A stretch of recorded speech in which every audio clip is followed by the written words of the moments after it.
Assalamualaikum. My name is Mohammad Ali Raza and welcome to my YouTube channel Concept of Chemistry. Today I am going to discuss with you energetics of bond formation or chemical bonding. First year chemistry and chapter 6. So we'll discuss this article and so you could prepare your mind about this article. So first point that I will discuss is bond formation and next one is why bond is formed. We will discuss the reason behind the bond formation and the more next is how potential energy change. I will tell you a reference, a daily life example that you could be able to help out you to understand this concept that how potential energy will change with the atoms. Okay, so next one is why bond formation energy release. The most important question, why bond formation energy release? We know that bond breakage energy absorbed, it's okay, but the question that is conceptual based is that why bond formation energy release. So I will discuss in this article. And the more next is why bond distance is known as compromise distance. बहुत ही important short question है जो कि mostly क्या है board के exam में आता है कि कंप्रोमाइज डिस्टेंस क्या है या जो बॉन्ड डिस्टेंस है उसको कंप्रोमाइज डिस्टेंस क्यों कहा जाता है. So I will discuss in this article. Next one is many more. So except these main points, I will discuss some other points also in this article that will be associated with the energetics of chemical bonding. So let's start. But if you don't have subscribed my channel, so kindly do subscribe and like my page. And I also upload the complete lectures on Facebook which you can join by searching out Concept of Chemistry. And I will also give you the links in the description from where you could be able to join this group page with just a one click. Okay, so let's start the lecture. Energetics of bond formation. Clear? ये हमारा article का title है. So next चलते हैं हम. ये बात मैंने पढ़ी थी हाई एनर्जी पे, ये आपके पास आ गई है लो एनर्जी पे. ऑटोमेटिकली कोई फोर्स नहीं लगी, बाल को उठाकर मैंने हाई एनर्जी रखा, वो क्या है खुद ही जो है ना स्क्रॉल करते हुए लो एनर्जी पे आ गई. ये क्या हुआ है, इसको हम केमिस्ट्री के साथ कैसे रिलेट करते हैं वो हम डिस्कस करेंगे. अच्छा जी, आर्टिकल का जो टाइटल वो क्या है, एनर्जेटिक्स ऑफ बॉन्ड फॉर्मेशन. वो जो स्ट्रिंग पीते हैं ना उससे जो एनर्जेटिक होती है ना, ये वही एनर्जेटिक्स है, लेकिन ये क्या है केमिकल बॉन्डिंग की एनर्जेटिक्स है. ठीक है, एनर्जेटिक्स ऑफ केमिकल बॉन्डिंग का मतलब ये है कि कोई जो सब्सटेंसेस हैं, कोई एलिमेंट्स हैं, वो केमिकल बॉन्ड बनाने के लिए कितने एनर्जेटिक है, कितने एक्साइटेड है, कितने विलिंग है, बॉन्ड बनाने के लिए रजामंद कितने हैं. ये है हमारा title, energetics of bond formation या केमिकल बॉन्डिंग. ठीक है, it means that how passionate is the substance to make bond. Main point to remember. In the start, I will discuss some main parts, some main clues, some main basic concept that will be helpful out during the article. कुछ main parts discuss करूंगा जो कि आपको article में समझने के लिए क्या है जरूरी है और आपको हेल्प आउट करेंगे अंडरस्टैंड करने के लिए. कुछ मेन पार्ट्स वो कौन से हैं जी. पहले है एनर्जी जो होती है ना, वो इनवर्सली प्रोपोर्शन होती है स्टेबिलिटी के. किसी सब्सटेंस की, किसी स्पीशीज की जितनी एनर्जी ज्यादा होगी वो उतना लेस स्टेबल होगा और जितनी एनर्जी कम वो उतना ज्यादा स्टेबल. ठीक है, अब आप अक्सर ना बहुत ज्यादा एनर्जेटिक होते हैं काम करने के लिए, अब काम करते रहते हैं, उस दौरान आपकी क्या है एनर्जी ज्यादा होती है, फिर आस्ते आस्ते कम होती रहती है, और जब आप टायर्ड हो जाते हैं, थक जाते हैं, आप क्या है बैठ जाते हैं. तो जब आप बैठते हैं उस वक्त आपकी एनर्जी क्या है मिनिमम होती है, बहुत कम हो जाती है, तो उस वक्त क्या है आप स्टेबल हो जाते हैं. जब आप में एनर्जी होती है तो आप बहुत ज्यादा काम कर जाते हैं, ठीक है, तो उस वक्त आप स्टेबल नहीं होते. जब आपकी एनर्जी कम हो जाती है, आप बैठ जाते हैं, लेट जाते हैं, तो वो आप क्या स्टेबल हो जाते हैं. इसी तरह केमिस्ट्री में है, जिस कंपाउंड की जितनी ज्यादा एनर्जी होगी वो उतना लेस स्टेबल होगा और जितनी कम एनर्जी होगी वो उतना ज्यादा स्टेबल होगा.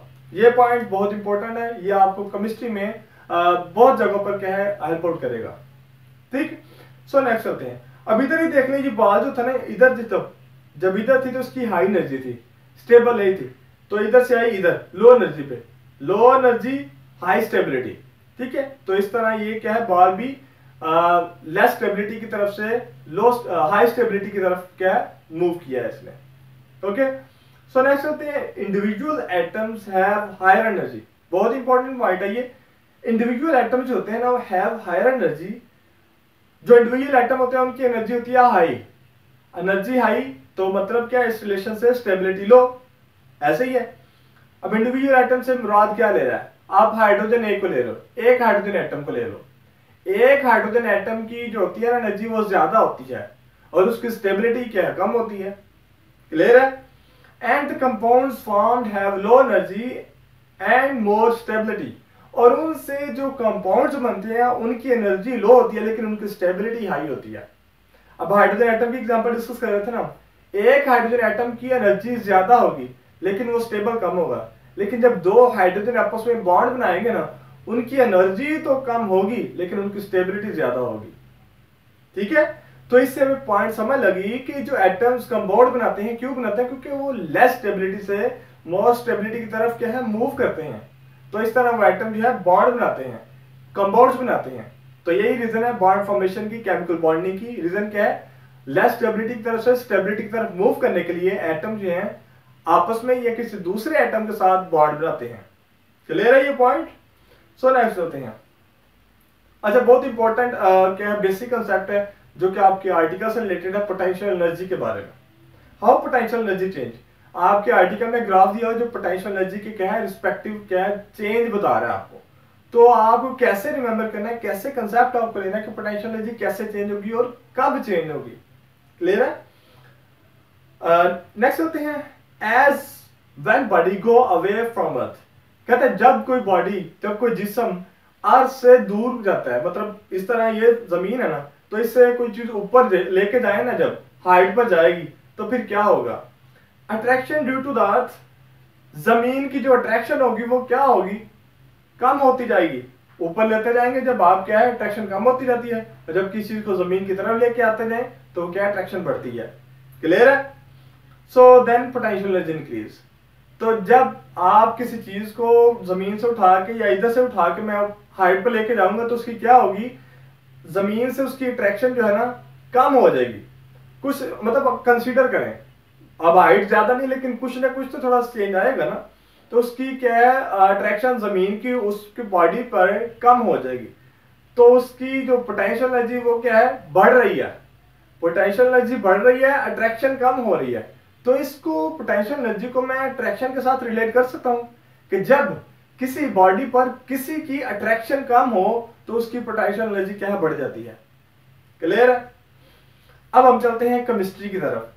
केमिस्ट्री क्या है, अब ये आप सपोज कर अर्थ है, ये मैंने बॉल ना जमीन से उठाई, इसको मैं इस साइड पर ले गया, जमीन की अट्रैक्शन क्या है, इस बॉल के ऊपर ग्रेविटी मतलब कम हो गई, तो इसकी पोटेंशियल एनर्जी क्या है, बढ़ गई है।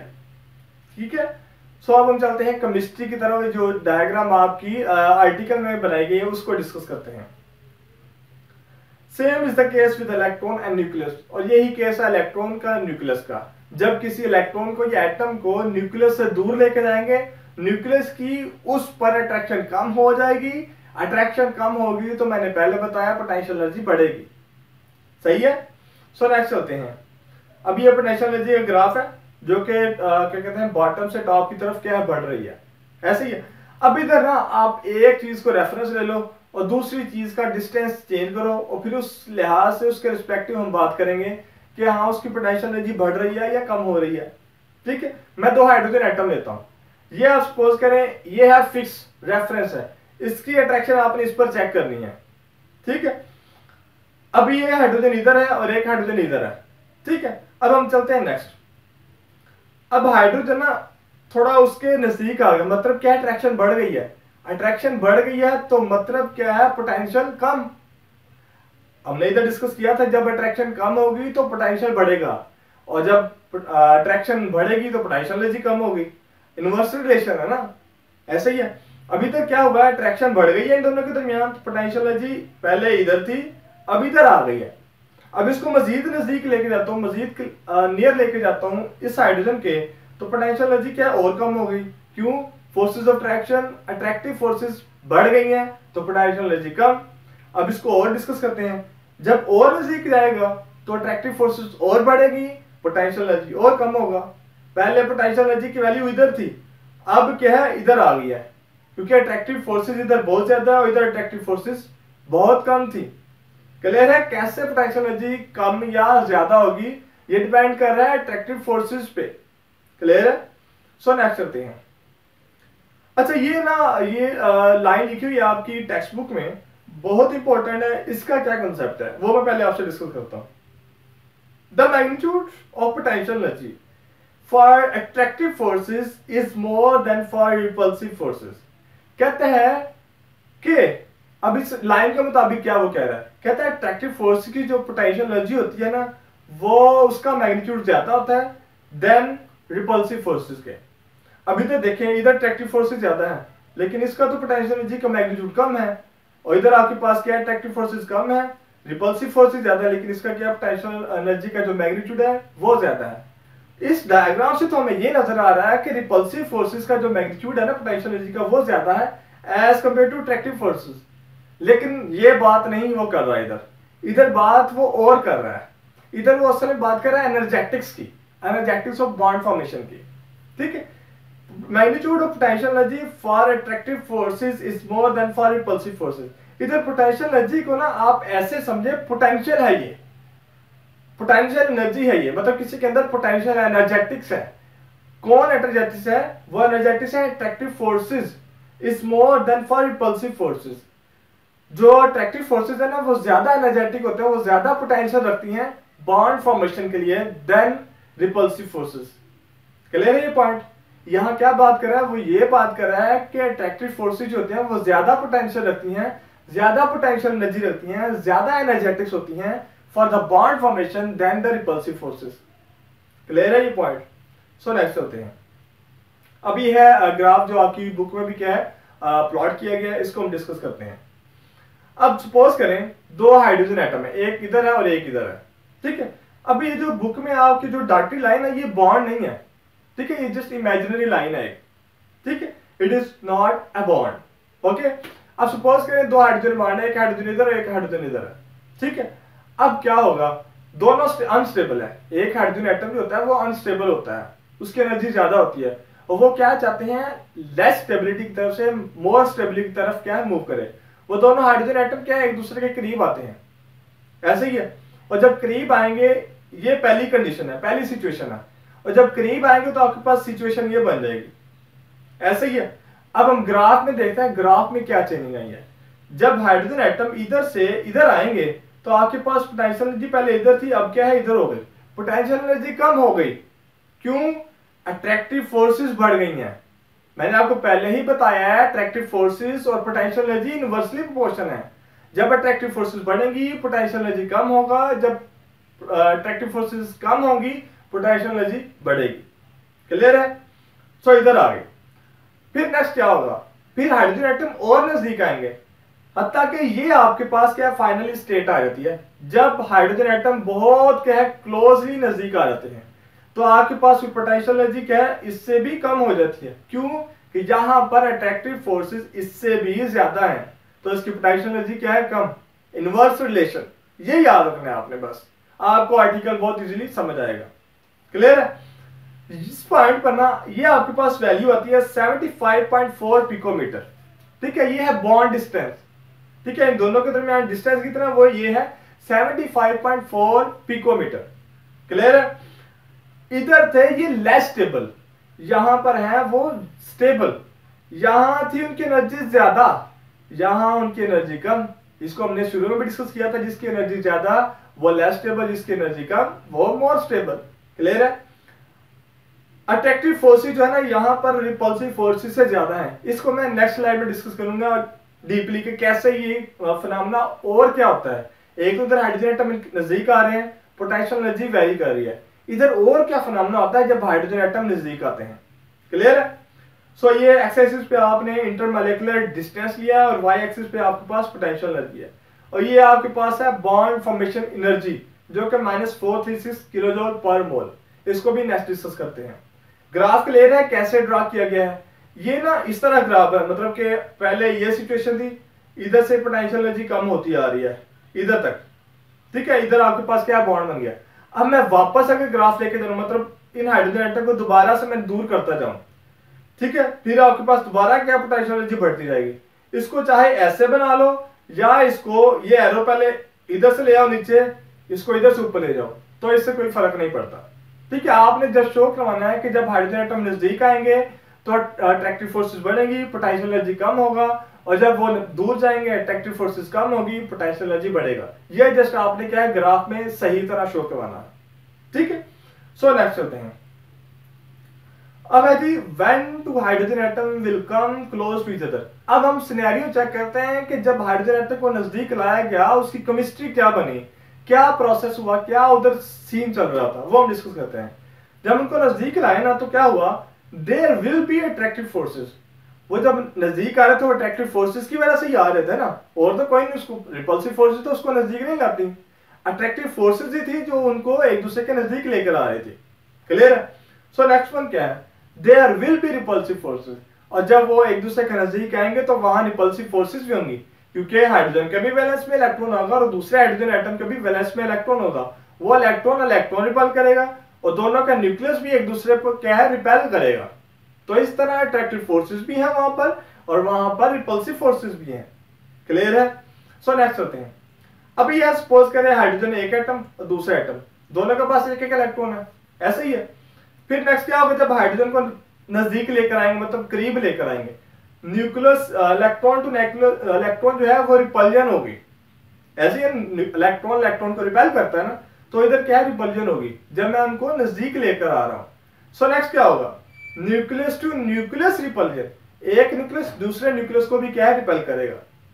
तो फिर अट्रैक्शन क्या है, ये तो रिपल्जन ही हो रही है, तो फिर अट्रैक्शन क्या है, अट्रैक्शन आपको यहां मिलेगी, जो इलेक्ट्रॉन इस न्यूक्लियस की तरफ खींचा जाएगा, इलेक्ट्रॉन जो न्यूक्लियस को अपनी तरफ खींचेगा, ये अट्रैक्शन है।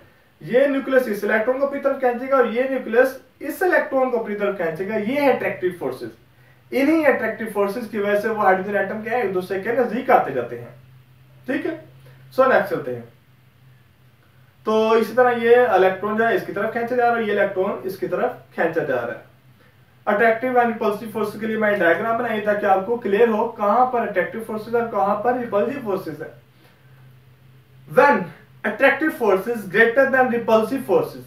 अब चूंकि यहां पर अट्रैक्टिव फोर्सेस भी हैं, यहां पर रिपल्सिव फोर्सेस भी हैं, जिसकी वैल्यू ज्यादा होगी ना, रिजल्ट आपके पास वही आएगा। अगर आपके पास अट्रैक्टिव फोर्सेस ज्यादा है तो हाइड्रोजन एटम नजदीक आ जाएंगे, अगर आपके पास रिपल्सिव फोर्सेस ज्यादा है तो हाइड्रोजन एटम दूर चले जाएंगे।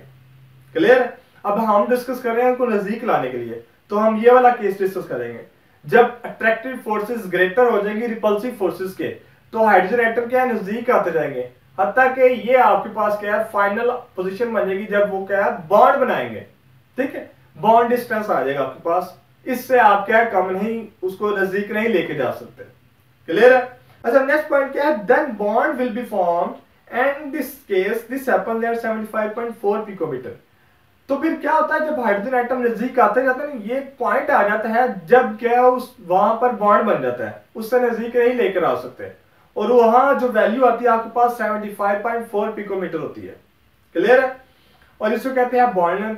डिस्टेंस जो है वो भी तो लेंथ की ही फॉर्म है, तो इसको बॉन्ड लेंथ भी कहते हैं और इसको कंप्रोमाइज डिस्टेंस भी कहा जाता है। क्लियर है? अब इधर इंपॉर्टेंट पॉइंट क्या है, इंपॉर्टेंट पॉइंट ये है कि शॉर्ट क्वेश्चन आता है यहाँ बोर्ड के एग्जाम में बहुत ज्यादा, कि कंप्रोमाइज डिस्टेंस क्या है, या बॉन्ड डिस्टेंस या बॉन्ड लेंथ को कंप्रोमाइज डिस्टेंस क्यों कहा जाता है। वो इसलिए कहा जाता है कि ना, पहले मैं इसको डेली लाइफ में आपको समझाता हूँ। कंप्रोमाइज डिस्टेंस वो पॉइंट होता है कि जिस पॉइंट से पीछे हट रहे हो भी किसका नुकसान हो, और जिस पॉइंट से आगे गुजरने में भी किसी का नुकसान हो। ठीक है, ये एक पॉइंट होता है जहां पर दोनों पार्टी जो है ना ठीक रह रही थी, मतलब एक प्रॉपर अच्छे माहौल में रह सकती है। इससे पीछे भी इससे आगे भी जो है ना, दोनों में से किसी एक का नुकसान होता है। ठीक है, ये होता है कंप्रोमाइज पॉइंट हमारी डेली लाइफ में। अब हम चलते हैं केमिस्ट्री में, कंप्रोमाइज डिस्टेंस। अब ये कंप्रोमाइज डिस्टेंस क्या है, 75.4 पिकोमीटर, जहां पर दोनों हाइड्रोजन एटम क्या है, बॉन्डेड है। ठीक है, बहुत कम डिस्टेंस अंतर में आना, यह है कंप्रोमाइज डिस्टेंस। अब केमिस्ट्री में हम समझते हैं इसको, जब 75.4 पिकोमीटर से पीछे था ना, तो बॉन्ड नहीं बना हुआ था, दोनों स्टेबल नहीं थे, दोनों को नुकसान था, लेस स्टेबल थे ना, दोनों को नुकसान था। फिर आपके पास एक पॉइंट है जब क्या बॉन्ड बन गया, दोनों की एनर्जी कम हो गई, मोर स्टेबल हो गए, दोनों का फायदा हो गया। अब अगर कहा जाता है जब इनको और नजदीक लेके जाए ना, बियॉन्ड द बॉन्ड डिस्टेंस, और करीब लेके जाए, तो फिर क्या है, ये उस वक्त भी ये स्टेबल नहीं होते। ठीक है, तो फिर भी ये बॉन्ड नहीं बन सकता। अगर मतलब आप 75.4 से भी कम डिस्टेंस लेकर आए के दरमियान तो फिर भी बॉन्ड नहीं बनेगा, तो फिर भी ये क्या स्टेबल नहीं होंगे। तो मतलब ये कि 75.4 पिकोमीटर ही वो पॉइंट है जहां पर दोनों हाइड्रोजन स्टेबल होंगे, तो इसलिए इसको कॉम्प्रोमाइज डिस्टेंस कहा जाता है। क्लियर है? सो नेक्स्ट चलते हैं। अब हम चलते हैं बॉन्ड एनर्जी के, जो बॉन्ड बना है उसके दौरान एनर्जी भी रिलीज हुई होगी। ठीक है, so why bond formation energy release. हम अक्सर सुनते हैं कि बॉन्ड फॉर्मेशन एनर्जी रिलीज, अब सुनते तो हैं लेकिन इसकी रीजन क्या है वो भी तो पता हो, ऐसे ही है। तो हम इसको पहले डिस्कस करते हैं, फिर हम आएंगे बॉन्ड एनर्जी पे। अब ये है हाइड्रोजन टू हाइड्रोजन एटम है जो कि बॉन्डेड फॉर्म में है, ऐसे ही है। बॉन्ड फॉर्मेशन एनर्जी रिलीज क्यों है वो हम डिस्कस करते हैं। First, the electron was under the influence of one nucleus, so away from the nucleus having high energy. Bond formation, bond से पहले आप सोचें एक हाइड्रोजन एटम है, उसका एक इलेक्ट्रॉन है, वैन उसमें एक इलेक्ट्रॉन है। ठीक है, अब एक इलेक्ट्रॉन है मतलब उस पर एक न्यूक्लियस की ग्रिप है। वो इलेक्ट्रॉन जो है ना अपनी एनर्जी के रिस्पेक्टिव किसी भी शेल में जा सकता है। शेल जो होता है ना, ये ऑर्बिटल जो होता है, किसी न्यूक्लियस की ग्रिप एक या दो नहीं होता, इनफिनाइट होते हैं। अब जितनी इलेक्ट्रॉन की कैपेसिटी होगी वो उसके हिसाब से अपनी क्या जगह ले लेगा। ठीक है, अब न्यूक्लियस की ग्रिप एक है, एक न्यूक्लियस की ग्रिप है। अब सपोज करें कि वो इलेक्ट्रॉन ना अपनी एनर्जी के मुताबिक सेकंड थर्ड किसी भी ऑर्बिटर में जाकर बैठा है। क्लियर है? अब हाई ऑर्बिट में मतलब उसकी एनर्जी ज्यादा है न्यूक्लियस की अट्रैक्शन लो होने की वजह से, ये पॉइंट एक। अब दूसरा क्या है, then it became under the two nucleus. फिर क्या होता है, बॉन्ड बन जाता है दोनों हाइड्रोजन एटम का आपस में। फिर क्या हुआ, एक इलेक्ट्रॉन दो न्यूक्लियस की क्या है अट्रैक्टिव फोर्सेस के अंडर है। ठीक है, and come close to the nucleus. और फिर क्या होगा, वो जो न्यूक्लियस हायर एनर्जी ऑर्बिट में था वो नजदीक आ जाएगा, अट्रैक्टिव फोर्सेस ज्यादा हो गई ना, तो वो इलेक्ट्रॉन जो है वो न्यूक्लियस के नजदीक आ जाएगा। तो फिर क्या होगा, so release excess energy while coming from high energy position to low energy position. तो आपको पता है जब कोई इलेक्ट्रॉन हाई एनर्जी पोजीशन से लो एनर्जी पोजीशन, इलेक्ट्रॉन के दूर वाली पोजीशन से इलेक्ट्रॉन के करीब वाली पोजीशन में आता है तो एनर्जी रिलीज करता है। क्लियर है? तो इस तरह आपके पास बॉन्ड फॉर्मेशन एनर्जी रिलीज करता है। फिर भी अगर कंसेप्ट समझने में कोई इशू हो तो आप कमेंट में कमेंट करें, I will respond to your question. Okay, तो इस तरह होती है बॉन्ड फॉर्मेशन एनर्जी रिलीज। और बॉन्ड ब्रेकर एनर्जी ऑब्जॉर्व करती है, वो तो हमें समझ आती है कि क्या बॉन्ड बना होता है, उसको तोड़ना तो हमें क्या एनर्जी प्रोवाइड करनी पड़ेगी। ठीक है, तो वो बॉन्ड ब्रेकेज एनर्जी ऑब्जॉर्व करता है। तो ये बहुत इंपॉर्टेंट शॉर्ट क्वेश्चन आ सकते हैं कि why bond formation energy release and why bond breakage energy absorb. Clear है? तो ये इससे और भी पॉइंट निकलता है कि बॉन्ड फॉर्मेशन जो होती है वो माइनस में होती है और बॉन्ड ब्रेकेज होती है वो पॉजिटिव में होती है। क्लियर है? So back to the article चलते हैं। बॉन्ड एनर्जी, नाम से शो हो रहा है बॉन्ड एनर्जी, मतलब जब बॉन्ड बनेगा वो जो एनर्जी रिलीज होगी उसे हम कहेंगे बॉन्ड एनर्जी। सही है? Amount of energy release in result of bond formation is known as bond formation energy. Bond जब बनते हैं तो उस दौरान जो एनर्जी रिलीज होगी, बॉन्ड फॉर्मेशन एनर्जी रिलीज, तो वही तो कहते हैं हम इसको बॉन्ड एनर्जी।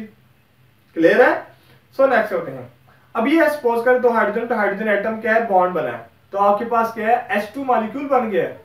पहले जो इलेक्ट्रॉन इस हाइड्रोजन का इस हाइड्रोजन का हाई एनर्जी पोजीशन पर थे, वो क्या दोनों न्यूक्लियस की क्या है अंडर तक अट्रैक्टिव फोर्सेस आ गए, तो वो इलेक्ट्रॉन जो है नजदीक आएंगे, तो इस दौरान क्या है हाइड्रोजन मॉलिक्यूल बनेगा और क्या होगा, एनर्जी रिलीज होगी।